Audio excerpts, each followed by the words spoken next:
Hello, everybody. I'm very pleased to welcome you to our Sundowner. We have here today Wendy Howard from Portugal and Neil Dugan from Australia, and still waiting for Gaio from Schlieva from Greece to tune in, and Incha Berger from Bavaria to tune in. I hope they will make it soon. But in the meantime, maybe you can just start to introduce yourself. I'm Wendy Howard. I run a permaculture project in Portugal, in the mountains of central Portugal, up in the Serra do Açor. Very steep land, terraced, and run courses from here, or at least I'm attempting to, but with this virus, of course, all of that has gone by the wayside for the time being. But mostly developed the project as a demonstration and education center, showing people all manner of various sustainable infrastructure, techniques for repairing soils, food forests, water retention, landscaping, all on 2 hectares. It's not a huge site. But yes, and 2 years ago, we had the sort of fires that Australia has been suffering this last summer. And yeah, a lot of it burnt, a lot of it was destroyed. But at the same time, all the sort of various measures that I'd put in place to build resilience into the land by restoring soils really paid dividends. I mean, if you walk on my land now and you don't look up to the hills, you'd never know that a fire was through, whereas the hills are pretty much completely bare. Yes, and that's the magic. That's the magic of the soil. Mm-hmm. Mm-hmm. Yes, so really we, as a community here, I live in this area along with about 150 other incomers. We're from all over the world, literally all over the world. A lot from Europe, mostly from Europe, but also many Portuguese. And sorry, this is my shopping arriving. Also many Portuguese amongst us who also have traveled all over the world. So they have much more of an internationalist perspective on what needs to happen to the environment. And so they join in with us. And as a community, we're kind of experimenting with recreating community, if you like, relocalizing our supply chains and creating various sustainable projects in the area. We're just in the process of forming a vehicle to do this because unfortunately, you can't be taken seriously unless you're some kind of legal entity. So we have to engage with the system in that respect.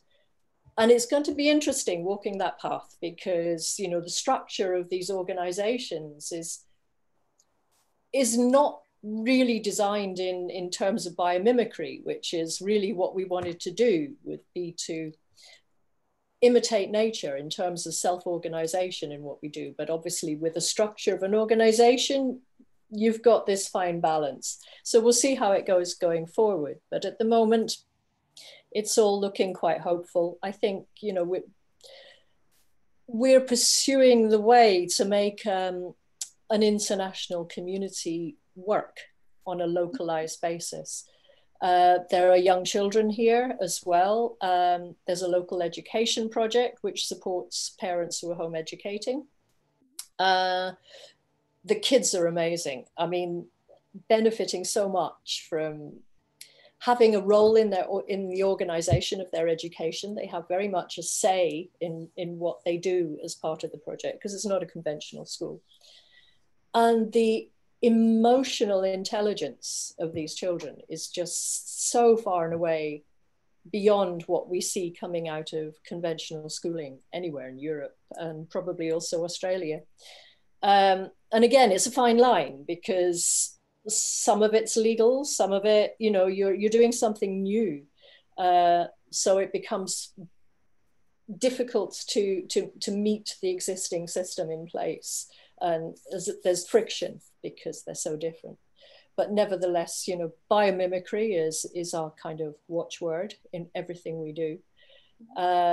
Seeking eventually, my dream for these valleys, which I saw when I first came, was that we could create some kind of ecozone, if you like, because we're surrounded by ridge lines in all directions except north, which means that all the water that originates in the valleys originates in the valleys. It doesn't come from anywhere else.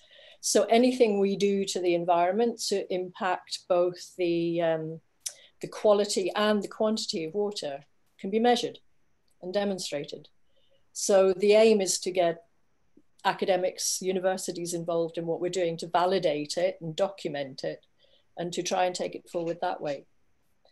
Not just a bunch of hippies in the hills.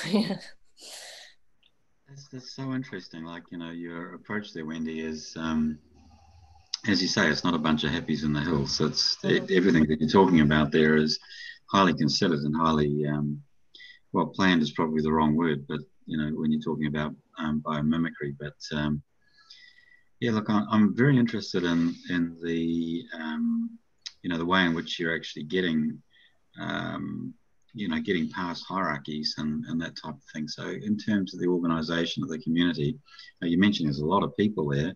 The property that you're on there at the moment is not very large. Are there other properties, and how do you manage all of that? Yes, I mean, there is no management of it because it's not an intentional community. It's the default type of community, completely unintentional. We all found our way here and found our way to our own land. And while the place now has a reputation, so people come here because they've heard of it, to begin with, when I first came, nobody knew of it, but we all got led here. You know, if you ask any one of us, how did you find this place? Everybody will go, well, it found me. And that was, you know, everyone's experience. So whatever is going on, the place itself has some higher system order, I think, that's, you know, bringing us all in to do what we do. So everyone owns their own land, or they rent, or they come and volunteer or work as interns. We have all manner of people. Some of my ex-volunteers have never left. And just, you know, even if they didn't have much money, found a way to make a rent-to-buy bargain with a local landowner for a tiny little patch of land. These mountain communities, traditionally, the individual farms are very small, you know, 1 or 2 hectares.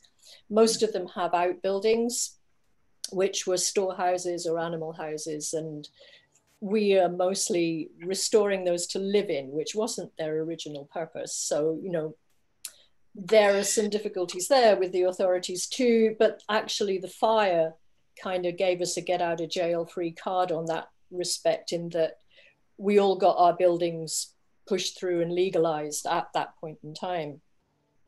Even though I'd suggested to the council that one way past that problem would have been to give us a sort of low impact construction category, create a new category. But unfortunately, you know, that has to go through central government, and, you know, the local authorities don't have that much autonomy to create categories in the national planning laws. But they like the idea. And the reason we get on very well with our local authority is this is an area of intense rural depopulation since the 1960s. Like Greece, like anywhere else in Southern Europe, there's been a huge outflow of people to the cities or to work overseas because there isn't really much of an economy here. So the local authority have something like 140 mountain villages to administrate. I mean, that's a logistical nightmare. I don't know how they do it, but only a population of about, well, at the last census, it was 11,500. We're due a census this year, and it's going to be less because the local people are still leaving. And they're desperate for people. So we work together as much as we can to create the conditions for the people who want to come to do what they want to do. Central government are not so keen on the idea. They prefer it if we all moved into the villages, but I think that's stepping too much on the toes of the local people. They're very traditional. They have their ways, they have their culture. And at the moment, with us all sort of spread around, we're not impinging on them too much. The two communities kind of live side by side. And I think it will probably be a couple of generations before they really mesh, because it's just completely different ways of life, different traditions, different ways of thinking. I mean, we get on pretty well with the villagers, but they have their ways, we have ours, and they don't often meet. How consistent are the ways that you're experiencing? Hi, Insha. Hi. So, Hi, glad you finally came in. May I Yes. introduce to you Wendy Howard from Hello. Portugal, permaculture specialist, Okay. Insha Berger from Germany, Hello. meditation specialist and artist, and Neil Dugan, consciousness trainer and co-worker in this summit. Yes, and they were just in the midst of discussion about how Wendy structured her permaculture farm in Portugal. And I hope I didn't interrupt too much. No, it's fine. We were just talking about not so much my farm, but the wider community of which I'm part, which is a completely accidental community. I mean, there's nothing intentional about it. It wasn't set up to be what it is. It's come together by degrees over the last decade. And now there are sufficient numbers of people that we're literally having to self-organize to work out where we go from here as a community. so when you're talking about self-organizing, if you were to have a scale of our sort of current Western society, which is highly structured and hierarchical, and at the other end of the scheme we had a pure anarchy, whereabouts are you sitting from an organization perspective?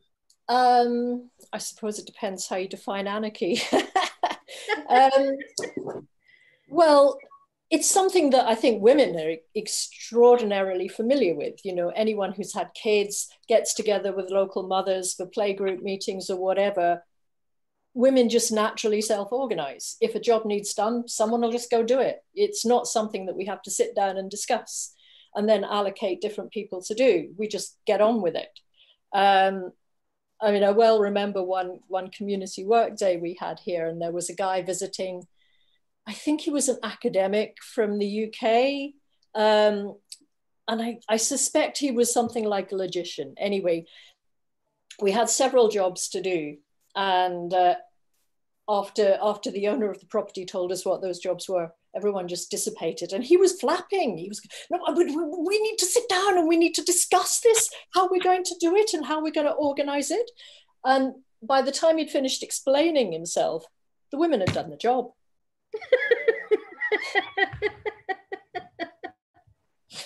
So, you know, it is just that response to context, being open and responsive to context, which, you know, as mothers, we all naturally do because we have to be so much aware of things outside of our own heads. And I think, you know, the guys also, with the great amounts of time that fathers are spending with their kids, and here in particular, you know, the care is pretty shared. You can see the men doing it too. You know, it's not a completely alien concept. Oh, interesting. So yeah, I don't know whether that answers your question, Neil. I mean, is that your idea of anarchy? Or there isn't really a rule. We just have an aim and objective, and it falls into place. Yeah, I guess it's quite matriarchal style of co-work. I guess if you define it in those ways, but I'm not one to look at the gender divide in any way, because I just treat people as I find them. I mean, it doesn't matter whether they're a man or a woman, it's the person. And I think, you know, that once you reach a level of generalization, you've lost the individual, you've lost the context, and you're speaking in generalizations which, while they might have some anchoring in objective observation, you know, they're not a rule. And the minute you start to make them one, then you exclude all the people who don't conform to that description. I guess this is this concept of the biomimicry is working here too. Mm-hmm. This is the way nature works.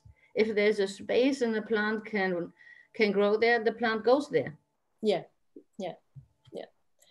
And the one, and there might be several seeds that land on that piece of soil, but the one most suited to that particular place will be the one that grows. Mm-hmm. And if something else tries, then it'll be outcompeted, and and it's continually moving and changing. And in that movement and change is where all the life is, and the juice. Juice, okay. Well, I'll make a confession here, and my confession is that why I'm asking these questions is to do with a whole lot of conversations that I've been having with a microbe, and it's Candida. It's a fungus that commonly in all of us. And in my conversations, one of the things that's come up is that they're a completely flat society. So it's an organization, but it's totally anarchic and absolutely flat. So there's no boss of any sort. And they don't compete with each other either.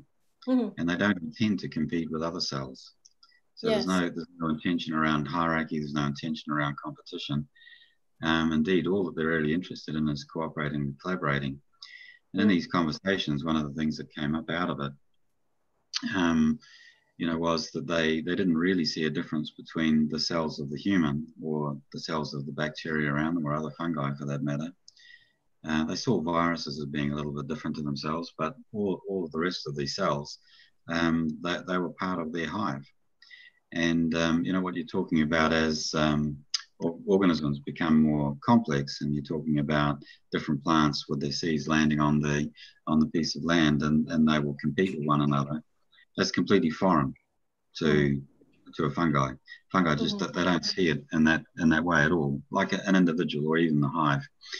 And so when I'm asking you these questions around hierarchy and structuring and order and all that type of thing, is to try and evaluate, with something that, as you were describing it, looks to be, close to a paradise on earth. What you're approaching and what you're actually trying to do. And I just get really interested in how all of that actually sort of pans out. Paradise, well, I think we're a long way from that, certainly in environmental terms. This environment is wrecked. Absolutely wrecked. I mean, the reason it burnt so bad is because we have massive eucalyptus plantations here, as well as maritime pine, which I believe we exported to you in Western Australia. And they're both a couple of the most flammable trees on the planet. They're grown in monocultures, so the soil is wrecked. And we are trying to replant indigenous forest in this environment where we've lost half the topsoil, which ran off after the fires. The rains followed the fires. I mean, you'll be familiar with these problems happening in Australia. It's fire is huge. So in that sense, it's not particularly paradisical, but yeah, it seems to be just a grand evolution and experiment. I mean, at the minute, it's quite interesting to see how people are reacting to the lockdown. Everyone's disappearing off down their own little rabbit holes, and some of the things they're coming back with are very wild and woolly. And I'm thinking, well, okay, we really don't know what's going on here. Nobody does. I think the virus appears to be different things to different people, different mechanisms of action, different infection rates, different test results, different severity of symptoms in different places. Well, I mean, in many ways, that's just to be expected, but nobody can get a handle on it. It's not the same thing. It's constantly moving, shifting, and changing. And to me, that simply says, well, we're looking at the wrong level for the truth. That something that will bring all of these disparate facts together exists at a higher level of organization. So, going through systems theory, we're moving up a level and seeing if there's a thread, a pattern that we can identify in what's going on there.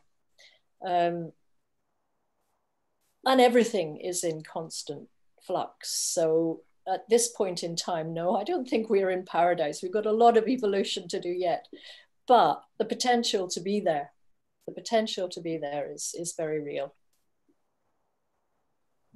Inja, what are you thinking? Open your micro, please. No, okay.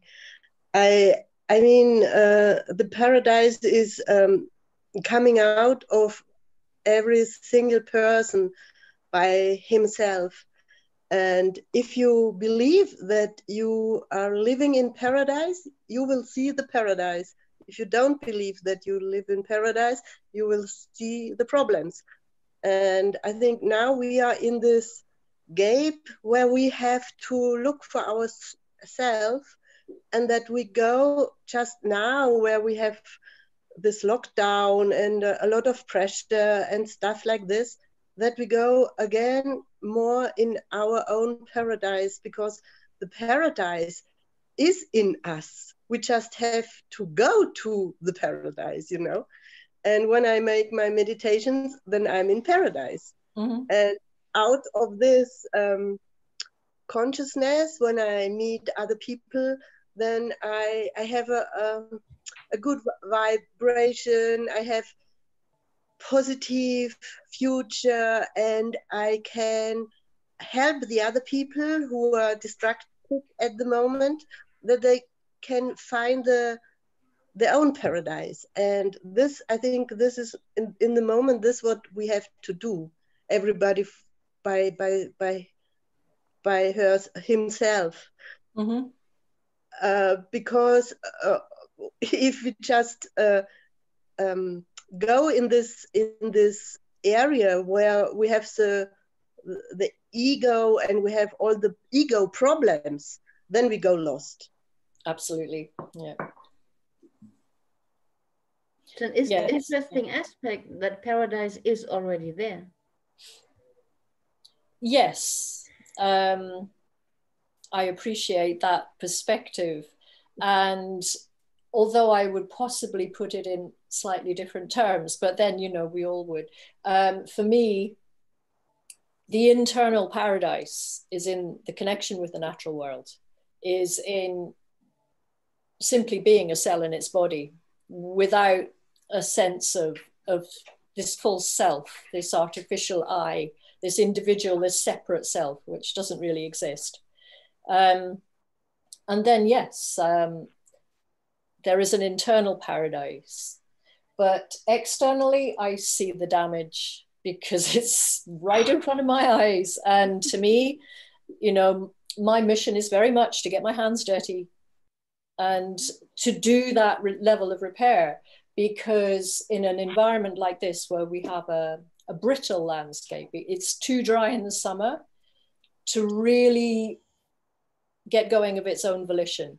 There needs to be a little bit of intervention to help it on the way. Otherwise, it will tend towards desert, which is where Portugal and a lot of Australia is going at the moment. There needs to be physical intervention. But I think that the necessity to be guided by that connection is always there. You know, if you devise a cunning plot out of ego mind, it'll fail. I just do what I'm told, you know. Yes. Strategy won't take you anywhere in nature. You just have to act on what you see and what you can mimicry on the divine order. Yeah, yeah. I think there's a saying a friend of mine used to come out with a lot. He said, "How do you make God laugh?" And people would go, "I don't know." He said, "Make a plan." Yes, yes, I totally agree.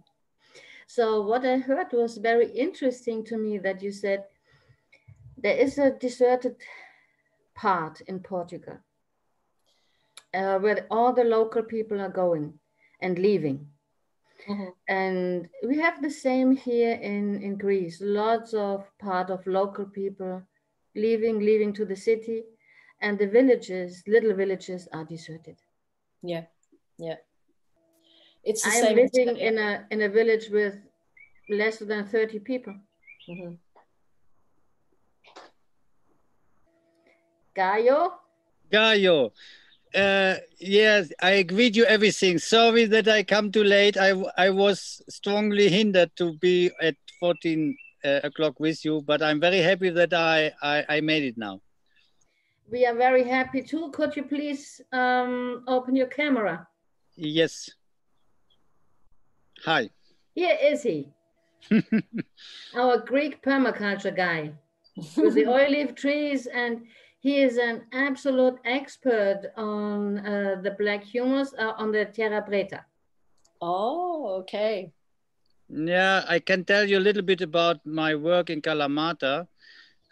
We found a method which is called Smith-Hillebrand composting, which is where we mainly use all stuff from olives, what is the rest of the olive oil processing, and we make terra preta with this. So we have thousands of tons available, and we just going in 10 days, we go through the process and we make, in the first stadium, we make the compost, which is heated up to 70 degrees and all this process. And in the end, it is made with the fungi. It is ready to go through all the stadiums. And after 4 years, and after 4 years is terra preta, and from the first moment to the 4th year, we can gardening on it. We can, it's a gardening place. And it's never lose the power, this stuff. It is always fantastic. Wow. Well, here they burn that in the lagars, in the olive mills. They use it as fuel for the presses. Yeah, this is what we try now. We want to start a competition about this biomass, that we want to steal the product, let's say, from the olive factories, so that they don't go into this very bad processing what they make now, because we can make much better. We can make a CO2 extraction, construction with it.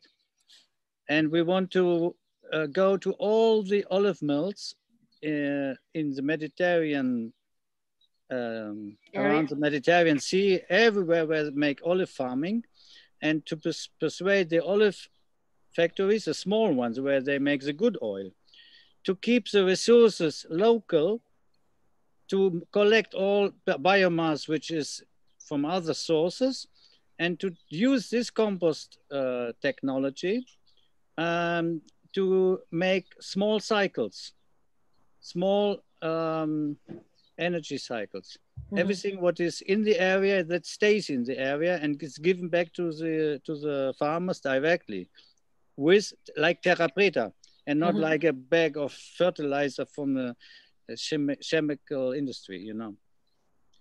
So this is the vision, and we made it practical, and there is also a scientific proof about what we do. That's great. So we see even paradise needs soil. Even paradise needs something to grow on and to walk on. Yeah, you know, the point is this: everybody who makes a garden in the right way, let's say, will have biomass. And if you look to create a lot of biomass, and you don't cut your grass in the first moment when it comes up, if you collect all the leaves and everything, you can make composting in your garden, and it will succeed. After a while, you will have a nice garden. That's sure. But we're speaking about an industrial agriculture where we are surrounded with. And this industrial agriculture is destroying our environment. We know this. But they do it, for my feeling, they do it because they don't know it better. In the moment we can show that there's a productive way to use all this millions of tons of stuff more effectively, with the result that we bring terra preta into every garden and on every field, and this millions of tons are available, and they are in a let's say with a cost which is economically. That's the point. It has to be economically. The farmer who makes, we call it biocyclic vegan agriculture. It's just our circle, as we call it. And this is now on top of the wave because everybody wants to stop the animal keeping with purpose of killing the animal. So the vegan stuff is coming up very good. But this means also that we don't have animal shit, for example. So we think from the beginning, let's start without animal shit. We don't need anything from animals to make terra preta. And that is, I think, the main thing, that we get in peace with animals, that we get in peace with the cycle of life, because it is cycled. There is nothing, we did not leave something at a place where it should not be, and we don't bring something to a place where it should not be. But because who is there to regenerate this fault? There's nobody. So the permaculturist, as I understand it and as I do it, I take what I find and I make a new composition out of it, a useful composition, a creative composition of what I find just here around me. And if everybody would do this, and if we can prove that this is the best way to handle in the materialistic world, in the third dimension, then we will have much less until no problem to live on this earth. Oh, this is a great concept. Anyway, I didn't know that you wanted to go all around the Mediterranean Sea and collect all. Yeah, you know, I'm with my thoughts. I always are a little bit more far than the realistic scenery gives me. We start in this region because here we can show it's proven that what we do is working. So everybody can come. You can also come to Kalamata. We can show you how it works. And you can start your own business at your place with this method. With the difference, with the mills, or, you know, there are so many biomechanic stuff going on where they produce thousands of tons from something, just from the agro-industry, Everything what is left there, they are looking for a good use, for efficient use. And here in Greece, it is such a crime that millions of tons of this very good tresta from the olive mill is just, they burn it in a very bad way with low temperature. It's a catastrophe for the atmosphere here because it is a lot of smoke in the air everywhere. So that we show them it's not necessary to do it in this way. We can make it better. It just needs some investment, and these investments will achieve 5 times, 10 times productivity. And the same is with the olive branches. They all burn olive branches in the fields, everybody. Yeah. Nobody takes care of the resource which is inside these olive branches. In old times, there were they collected these branches, they took them at home. First thing is that the goats and the sheep, they eat the leaves from these bushes. Then they put them on the side, they bundled them, and they were baking the bread. in their local ovens with this material. It's fantastic material. But now nobody's using this, and they burn millions of tons of branches in the fields for no use. Even not the ash they collect and give it back to the trees. Nothing, yes, nothing. Nothing, yeah. And this needs teaching, and this needs for sure, this needs to explain the economical, to make them economically understanding how they throw out money and resources out of the window for no reason. So this is a very interesting aspect, is that we are back to circles. Yeah. And to a cyclic thinking instead of a linear thinking. And I think all of you were taught linear thinking in school, and nobody taught us cyclic thinking. And we see that most of the damage we are doing comes out of the linear thinking. Not all of our fault is coming out of that. There is no linear, never. Yeah, just talking about resources. Do you already have a website and online courses and things like that about doing the Terra Preta in Kalamata? Yes, you can. Everybody can look it up. It is called Biocyclic vegan.org. So you can put this on somewhere. Yeah, we will put it on. Make a link to it. Yeah. We will link so it. On this page, in English and in German, they can explain. We explain everybody how it works, until to details. We don't cover any mystery on it.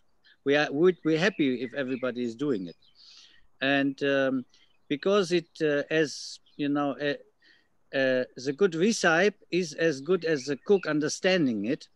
It is the following the advertising, not the advices we give, does not mean that to make good compost. It needs also some experience, and it depends on what stuff you put in.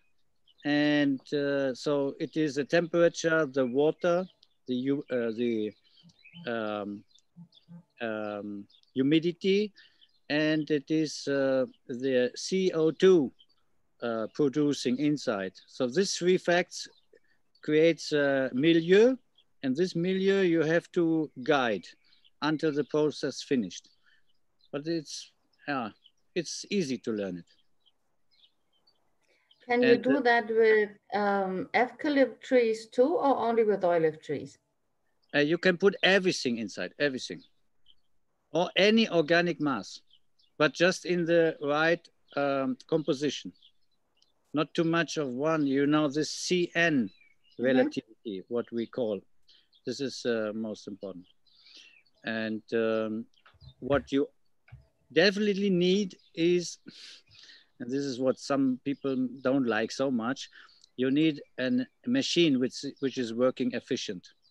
And you know, we have a machine. It's just a small truck which can load the materials, and we have a machine which is circling the material in a line to make a heap, a long line of heap, and the machine can make 1,000 tons a day. It can turn. It's a small machine. There are machines that can turn 10,000 tons a day. It's no problem. You need more space, bigger machine to make this. You could do a town with 10 million people. You could make Terra Preta out of their shit. Oh dear, that's really interesting. Thanks for that, Dieter. It was interesting, you know, when you were starting off talking, and you're, you know, you're saying if people in their own garden, they take some care, they can create some good soil and grow the soil and that type of thing.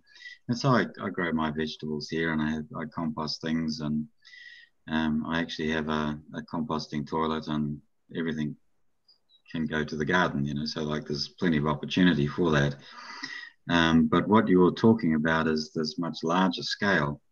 But what I'm hearing from you is that your intention is to help other people in their communities, which takes us back to what Wendy was talking about, is the self, management of a group of people in a community, rather than it being a monoculture type of thing. Now, you people in Europe, you think you have monoculture. You want to see what it's like here in Australia. I heard about it. Yeah. It's just unbelievable. It's like I'm about 30, 40 kilometers away from probably the largest wheat belt in the world, and it's all grain, all grains. Everything is Monsanto Roundup sprayed, and you're talking about what they do with the stubble. What's left after that, and the chaff after they're finished with taking the wheat off the plants. Well, they burn most of that in the field. They and burn then they burn it, and then they wait for the winds to come along, and it all gets blown away. And so from wind loss is where they're losing all their soil. So the soil depletion is absolutely astounding. And it is 10 tons a hectare and a year.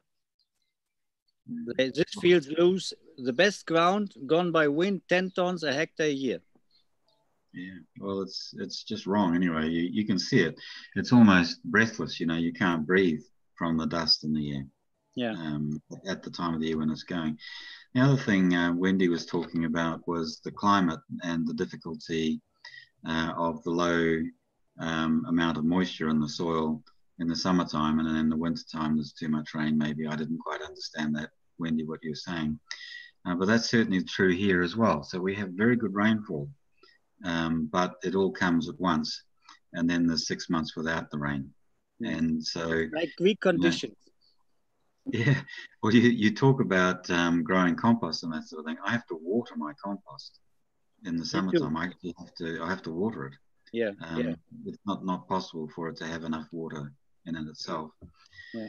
So what we come back to an interesting question about what Wendy was saying is the extent to which humans should be interfering in the natural cycle of what's happening. And, if we're talking about a paradise on Earth, how influential should humans be in this process? Like, to what extent should humans be controlling this? I ask you this question. I don't know the answer myself. I have an answer, but I don't want to be the first. I guess at the moment, the human interference should be about remorse, regret, repair. Sure. Yeah, I don't know. I maybe see it a little differently in that whether we see ourselves this way or not, we are part of nature. So it's not a matter of interference. We're designed to be part of the system. We just have to remember our role. So once we have a handle on that role, then, yeah, it ceases to be defined as interference. It's interference because we're kind of coming from the wrong headspace, the wrong thinking. So I think the answer is to step out of that particular way of thinking and to start thinking in tune with nature in terms of cycles, not straight lines. And once we do that, then we become part of the regeneration of the landscape. Because we have a role. We're the gardeners of the system. Vegetation left to its own devices becomes completely clogged and then tends towards senescence. It's revitalized by pruning. So we and all the other higher mammals, we come in, we break, we clear, we prune. It's a kind of minimal disturbance, which creates all the life and vitality in the system. We've taken that disturbance far too far. Obviously, I mean, we've wrecked, what is it now, 2/3 of the world's soils? The UN reckon we only have about 60 harvests left. Who knows whether that's true or not, but we need to start reversing what we're doing. And it can be done remarkably quickly. And there are so many different techniques emerging. In Australia, you have this excellent soil scientist, Dr. Christine Jones. She's doing some fabulous work.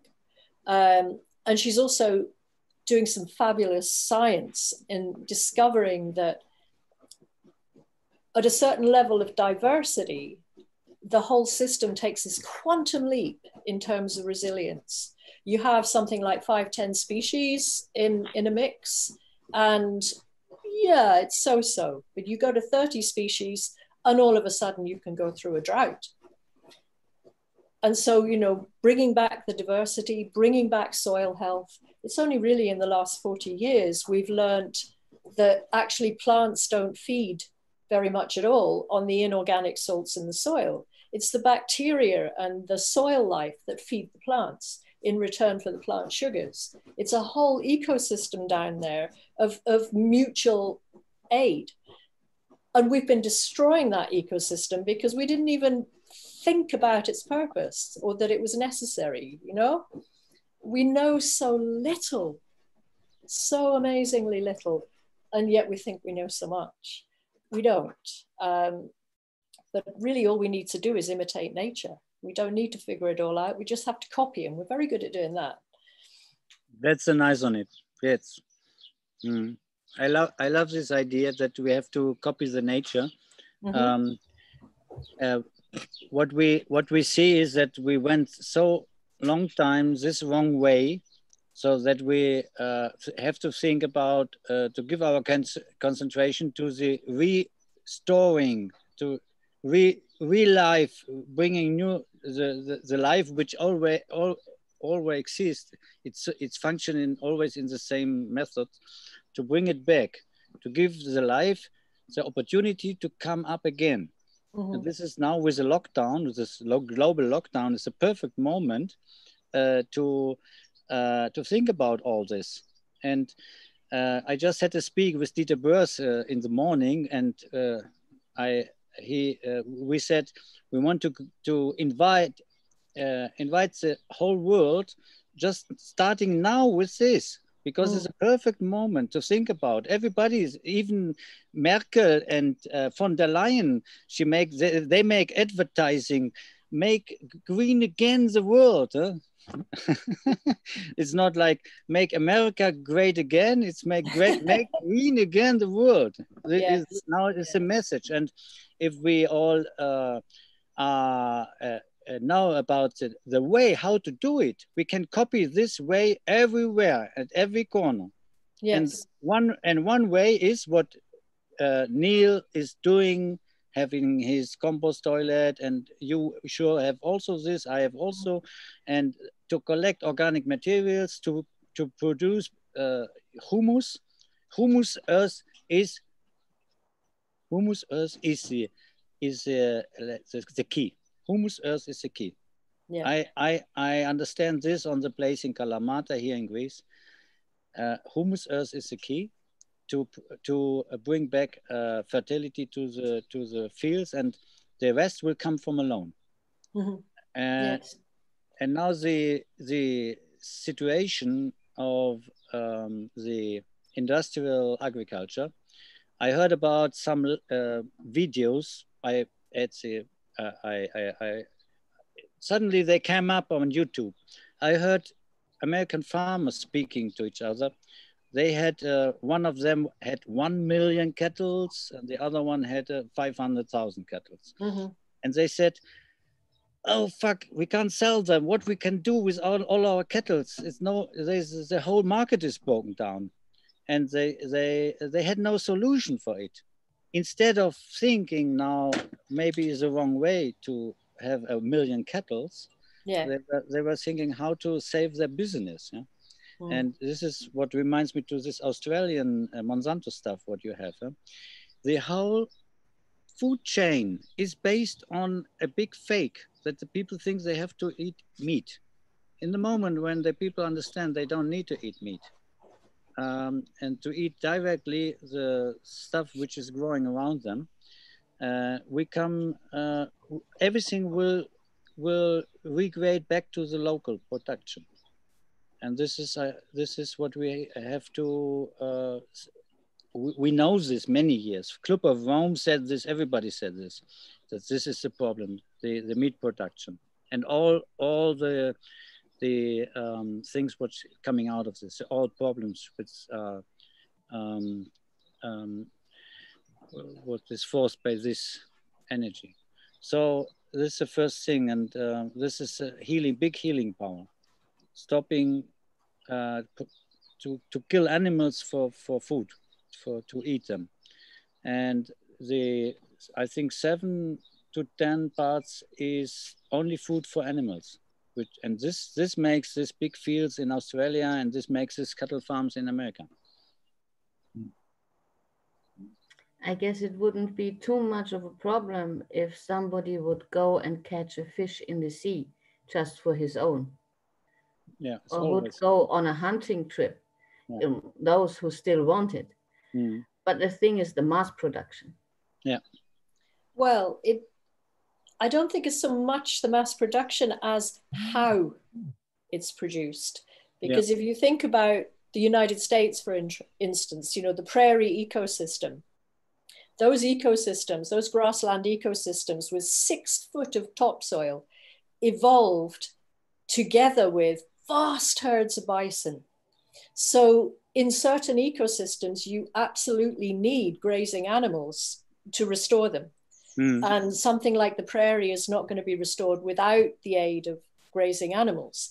So there is a way to manage them, pioneered by Alan Savory in South Africa, or Zimbabwe rather, he's from, which again mimics the movements of the natural herds. Because in times past, those bison herds would have been kept on the move by their predators.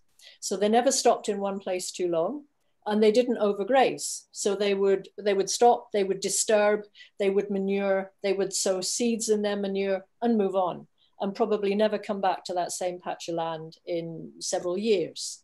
And what this then does is completely reverses the cycle of destruction and starts to restore these ecosystems. And there's some ranchers now in the States, also Australia, I think, doing amazing work with it.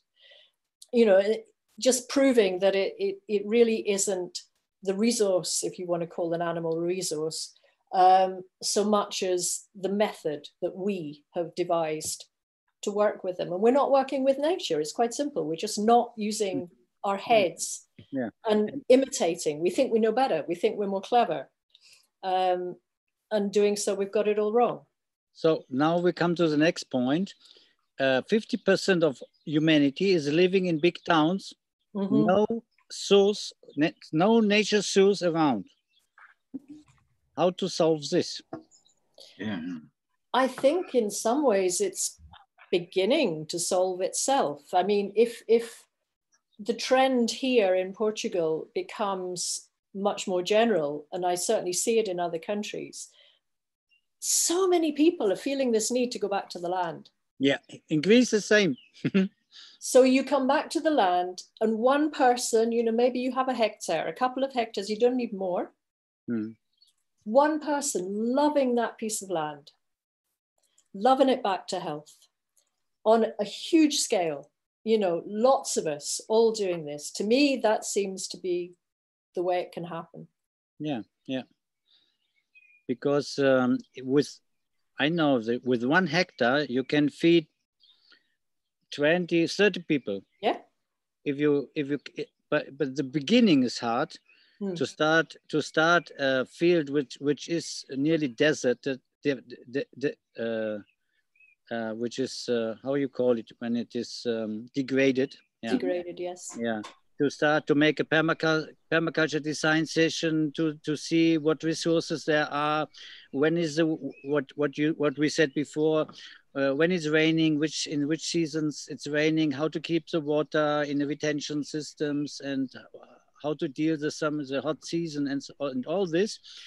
These techniques are all ready. Yes. You just have to copy them, and then it's working. We know it's working. The only thing is that there's no fucking farmer next to it who is spraying it.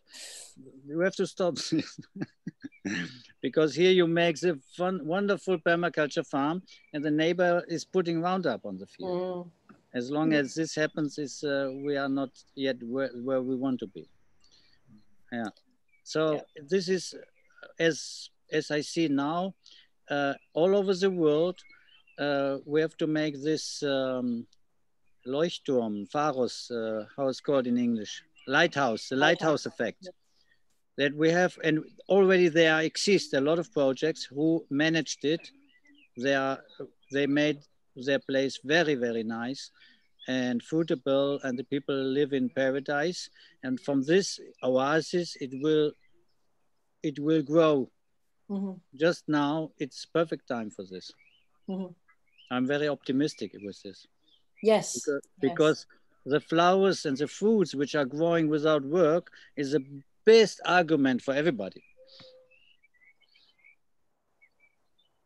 Inja, what would you say? How can we move people to join in self-responsibility and to mimic nature somehow, and to start on their piece of land to do it better?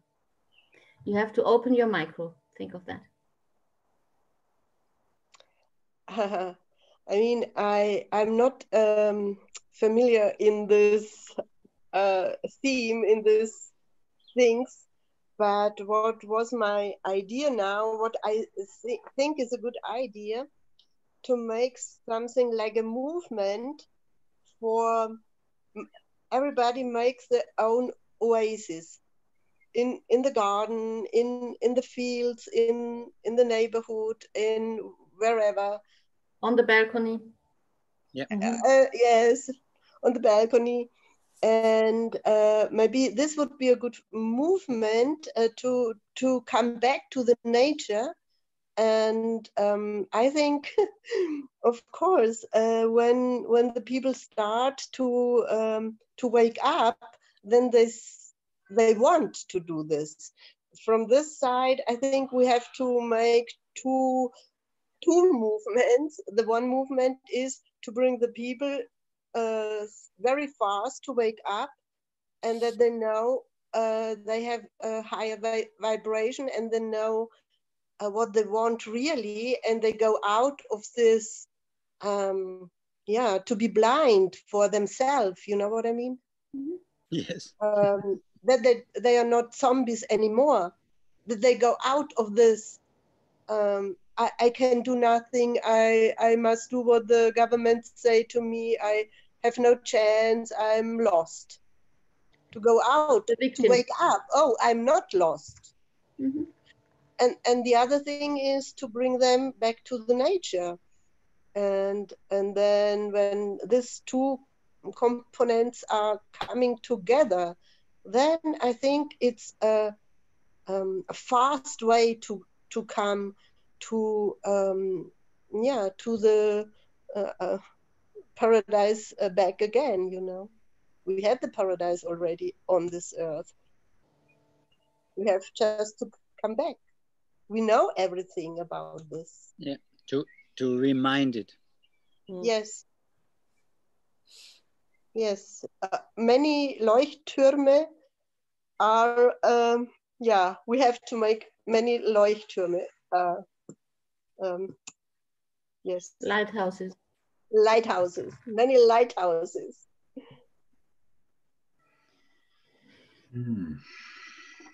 So it's a double process. Wake up and do your garden. Yes, that's a good motto. I had a nice speak for this. Imagine while you are meditating, you are not sitting on a place and closing your eyes. Imagine you are meditating, walking around and care for your garden. Yes, it's also a working meditation, karma meditation. Osho, all the people from Osho, they make the karma meditation. And in Pune, for example, they made a little paradise. I mean, we have a lot of little oases where we see the paradise already, everywhere. Yeah. And so one thing would be everybody creates a little paradise, and slowly by slowly, all the paradises come together to big paradise. Yeah. Yes. Yeah. Well, that's kind of how it got in a bad state to begin with, isn't it? It's not through massive change, although lately we're seeing that on a larger scale, but it's just been little by little, lots of people degrading little plots of land and then moving on. I mean, really, it's been going on since the Fertile Crescent became desert. Yes. I don't know where exactly, but I heard about that the government was giving the people, I think 1 hectare, or not too much, 1 hectare for themselves, and they can make with this hectare their own food. Putin said this. Yeah, it was in Russian. He In gave Russian? them a bit of land and a dacha and say, grow food and sell it on the market. Yes. Yes, for example. And when we force all these activities, then we can be very fast, I think. Yeah. Wendy, how it is in Portugal? Here in Greece, I want to compare now the situations in the different countries. And Neil, in Australia, there are so many farmers here. They sit on their land. They can do what they want in the, let's say, in the conservative agriculture. They don't earn any money. They put more money than they get out of it. And so they stop to make any agriculture activity. Yes. And they are all very happy when I come and tell them new ideas. And when I tell them, if you would make biologic foods and better biocyclic vegan foods and vegetables, I could sell everything to high prices, what you produce, because the market is sucking this, because in the towns now they're all looking for high quality. They are ready to give money for it. Is double price than the chemical stuff, and but there's no production on the other side of this food chain, and so they would be very happy when people come from the town and help them as volunteer, as WUFA, as workers, and also people with knowledge. Permaculture experts are now everywhere on earth very welcome. Yeah, well, in Portugal, the area where I live, there isn't really much intensive agriculture at all. It's too mountainous. So the traditional ways are still very much the ways here. People have subsistence agriculture. Everyone grows their own food. Okay. Some people grow for the local markets, but they're very small scale. They only do a couple of towns in the region. And a lot of them don't use chemicals because it's too expensive. They can't make any profit if they use the chemicals. So even though they're not certified biological, because that costs an arm and a leg as well, so most intents and purposes, that's what they're doing. So we're here, not so very far away from the sort of situation you'd want to be in. Local supply chains and people provisioning themselves. Yeah, so you survived in your area. Yes, yeah. Although, I mean, we lost a lot in the fires. So, you know, people are only now beginning to restore fruit trees. A lot of olive trees burned and are only coming back from the roots. So it'll be a number of years before the olive production is back. But yeah, I mean, the fires have been before, but the main thing here for me, I think, is to restore the native forests, to try and dissuade people from growing the eucalyptus. I mean, the trouble is we have rural economies that are shackled to environmental abuse for the sake of satisfying their basic needs. I mean, the local people grow eucalyptus because it's the only way they can make money off the land, apart from selling it to foreigners. But even so, a lot of it's abandoned. People have inherited it. Land is mostly inherited. So quite often what happens is one of the old folk in the villages dies, the land is split between all their progeny, but half of them might not even be in the country or even know they own it. And then the land just becomes abandoned. Yeah. And that's a Very huge common problem. situation, yeah. It Yeah. reminds me to East Germany. Uh-huh. Mm. Yeah, yeah. This is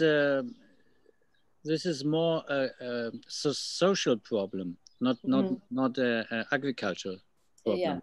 So I think it will we will overcome this problem when we go on to make this lighthouse philosophy, and so that slowly more and more people will copy these ideas and will do the same, just to feed themselves, just to have a nice life. Because the you said the subsistence farmer who is just growing for himself, they also want to be effective. And when they use methods which they learned from their grandfathers, and they are not the best methods, and they meet you and they see in your garden how you do it, they will say, oh, this woman has found a clever way to deal with this problem, and her pumpkin is double sized than my one, and her fruit trees are growing much quicker than my one. So this one will do the same like you do. This is what we have to show them. We have to give this to prove it, that everybody can see how it works. And this is the main thing. As long as the farmers who just put a handful of fertilizer to the tree and boof, it's full of fruits, and they have no side effects, no bad side effects on it. As long as we can say what we want, they will not believe us. Only in the moment when they are in emergency, they don't get money for their products, they have illness on the trees and insects which are eating everything, and they are working and they put effort and money in and they get out less. This is the point where they will listen to us. Yeah. And then to be ready with the right solutions. Yes. And some investors on the background. Yeah. We are looking now for investors.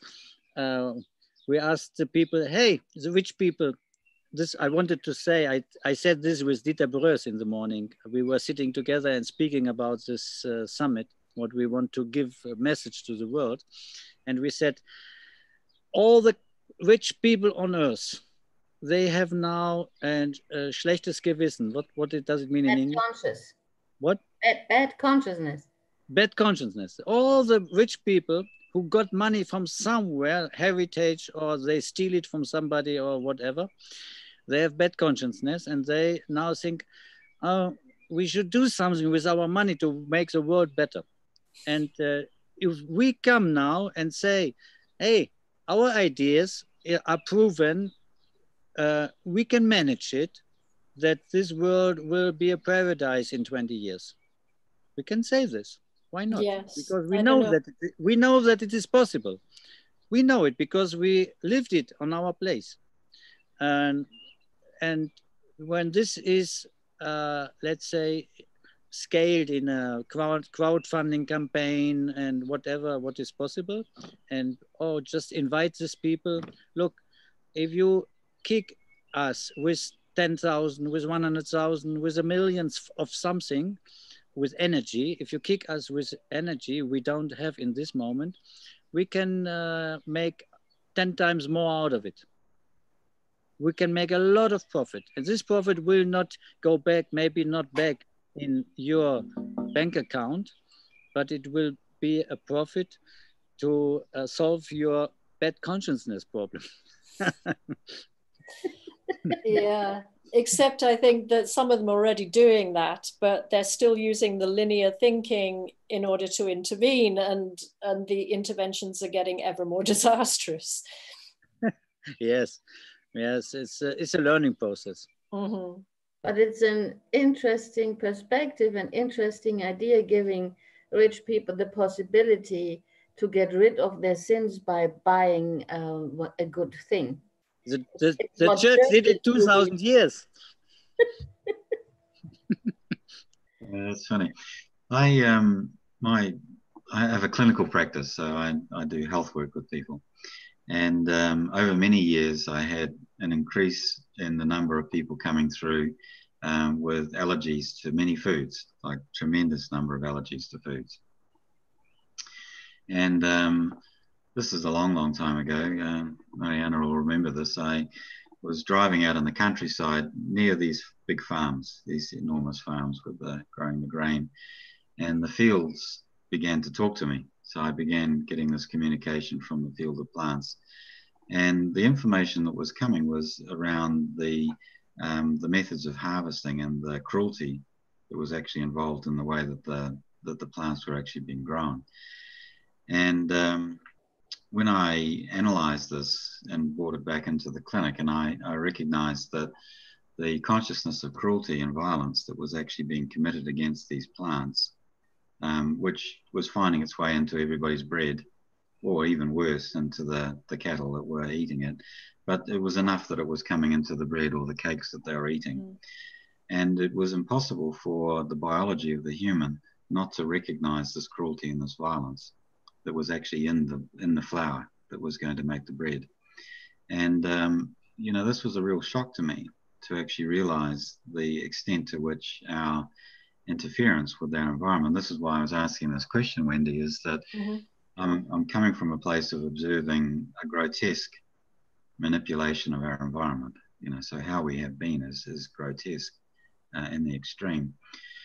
And, you know, so there's many aspects to it, and the consciences of the rich people or the farmers or whoever it is, or you know, how our structure. And Dita, you weren't actually on when we were talking about this, but I was asking in Wendy's community, which sounds amazing, what she's doing and what they're all doing together. But this business of the road to a place where we torture our wheat to death so that we get 5% extra grain production out of the wheat, which is why they spray it before they harvest. And you know, the road to that is a road around hierarchy. It's around we own, we are in control, we, you know, expect this from our environment, we expect our plants, we expect our animals and so on to behave in different ways. So I'm just extremely aware of, you know, the ways in which, you know, if we're talking about the road to a paradise out of what we're talking about, and obviously agree with what Inch's saying to us about, you know, the approach that it's all within ourselves and we can manifest in that way. And if we were following those practices, then it's unlikely that we would decide to go out and torture our field of wheat to death so that we could get 5% extra production. It's not likely that we would make that choice to do that. But it just seems to me as though there's a bigger picture. There's a bigger picture in what we're thinking about here. And it's almost like an extension of permaculture, you know, into this thinking. I don't know, I'm just posing these questions. These are unfinished thoughts, but I just ask. Let me tell you one thing. The Guidestones in Massachusetts, you have heard about them? Okay. The Guidestones, yes. What? The Guidestones, yeah? So there are the genetics, or well, the father of Bill Gates. He was the president of a society. They were thinking how to reduce the population on Earth and how to create the perfect human, and to shut down the people to 500 million.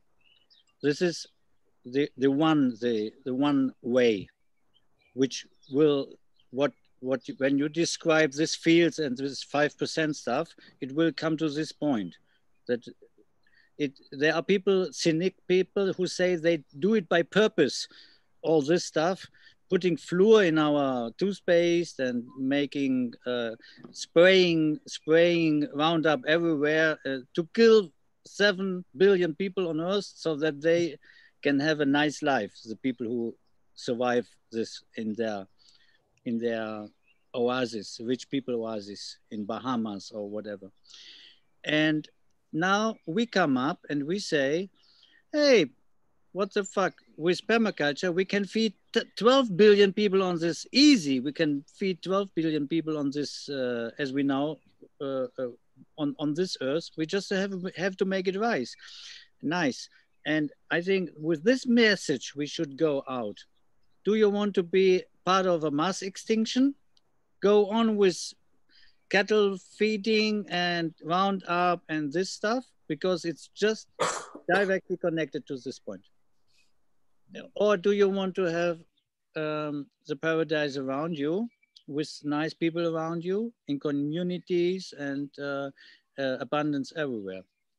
This is now it is the world 1 and the world 2. The ways are splitting, and you can decide where you want to go. We are on this point now, and we can make aware everybody that we are on this point. So again, we are back to wake up and go gardening. I would like to say something to this, if possible, if it's okay. Marie-Anne? Can I say something? Yes, of course. Why not? Okay, because I work together with a man. He was seeing the other worlds, the spiritual worlds, and he had the vision that one day there will be the time that the earth will grow like in our cells. The cells are growing, and then was heißt die Zellteilung. And like, yeah, and in the same thing, our earth will be 2 earths. The earth will go and grow to 2 earths, and suddenly the one will stay on the one earth, and the other who won't fight and who won't make war and they won't be ugly, they will stay on this world. And everybody of us can decide to which world do you want to go. And when he said world 1 and world 2, this reminds me on this vision of this. It is exactly what you say. Yeah. This is proven. This is quantum mechanics. Yeah, maybe it's coming.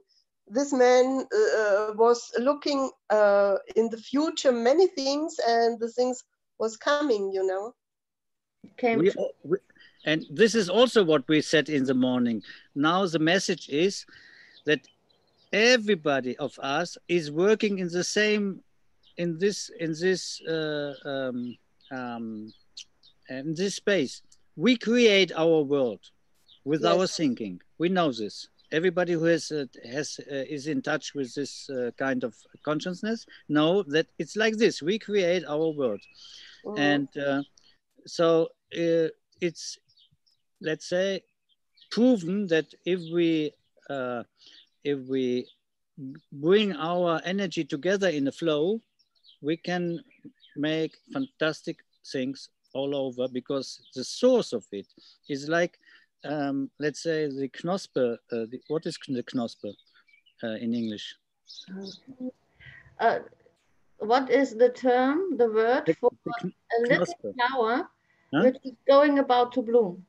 The bloom, the piece of the plant which is from one world is growing into the other world. You know, yeah, you know, this is the magic of life. Everywhere where you have this metamorphosis stadium, where it is a bridge, it is a conflict line, it is the activity of life. It's on this point. When we understand that we have inside of us, we have this source of energy, everybody of us, that we just we are like the plant, and like the tree is inside of us, is working like this, like the hair somewhere here on the roots of the hair is coming out one hair is coming out of one hair root. And this is, we are also a plant, you know. And this is the magic that we, with our consciousness, we give it to the right, we give it the right way. Yes. We give it the right shape, the right form.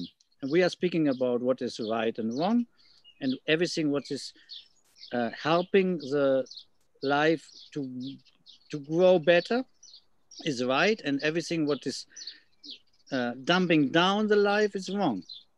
So it's very easy just to give this message to everybody. Let the life grow. Don't kill it. The word you were searching for is bud. Bud. Bud. The buds. The buds. Little thing. Yeah. So butterfly. Bit different. I like that. Yeah.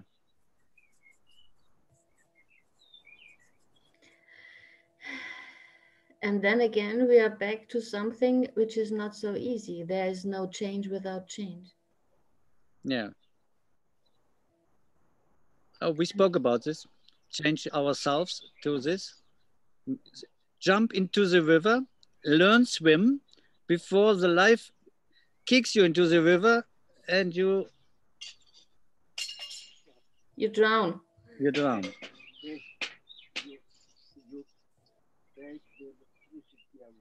Yes, I can do this. Yes, no problem. Yeah, ja, ja. Meine Gastgeber wollen gerade den Tisch decken. Mm-hmm. At the place where Gaio is staying, they are about to set the table, so he has to move.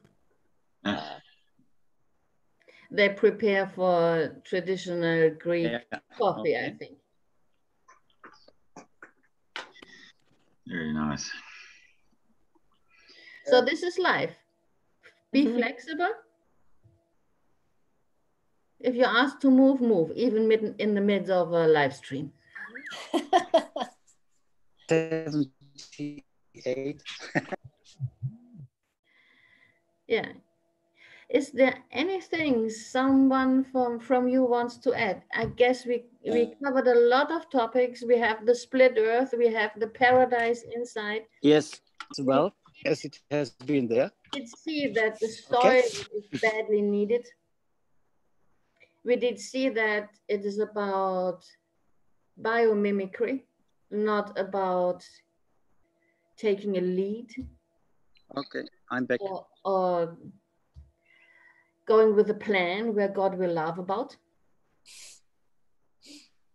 And that it is about coming together, and that the place where you're meant to be is calling you. And you just have to be alert and hear where it is. And that's the magic of life. And you always can go with the magic.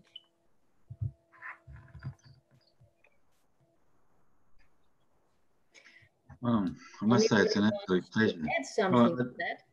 I just wanted to say, look, it's an absolute pleasure to have this conversation and to hear what you've all got to say, and to realize that the journey is from the inside to the outside, and it starts with becoming conscious, which is what you're talking about, and Sharon and Dieter and Wendy, you're talking about the same thing. It's the material that you're working with is different.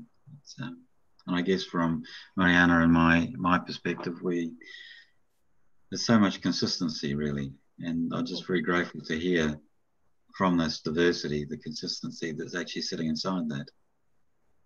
Interesting. It's very interesting, and I love so much these talks where we are talking from different places on the world to different people hearing us on other parts of the world. And I think this gives the feeling of a community. And that maybe this whole virus thing tried to divide us and separate us and establish separation, but we prove that it is not possible. Yeah. Yes.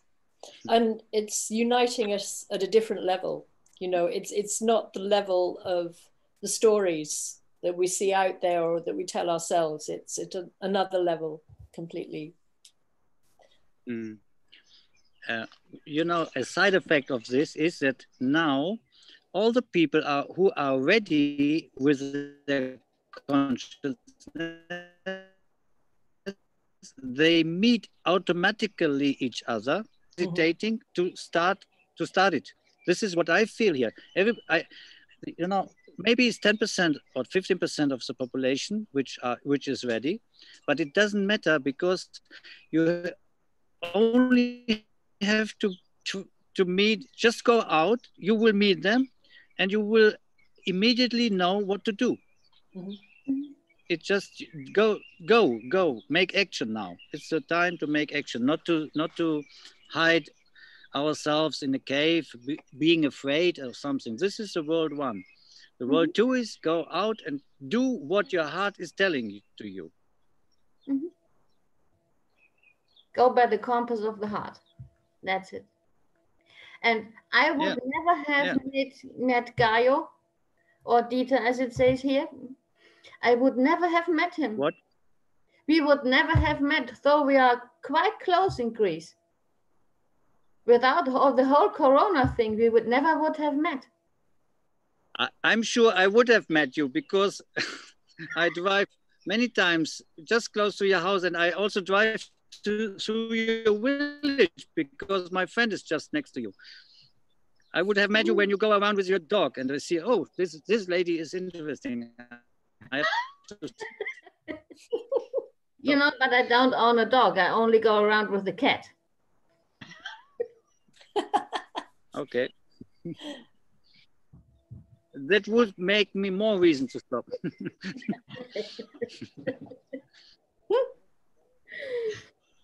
Ja, very good. Okay. Ja, meine Gastgeber teilen mir gerade mit, es stört, wenn ich jetzt hier noch weitermache. Also ich denke, wir sind auch irgendwie, yeah, I say we can do this anytime. We can repeat this call, and I hope we stay in contact.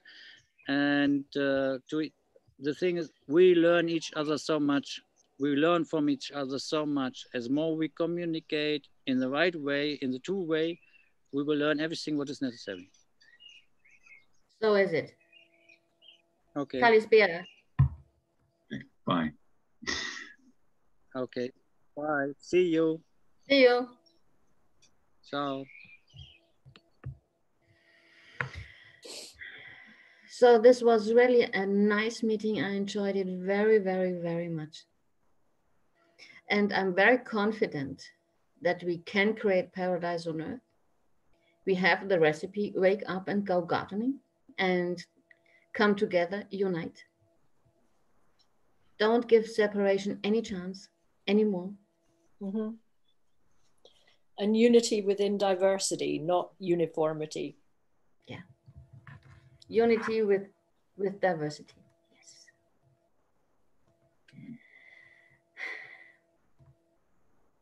So I let you go. That was a great sundowner. Thank you so much, everybody. Thanks to the listeners. And yes, let's meet again. Thank you all. That was fun. Thank you. Very Bye-bye. well. Bye, everybody.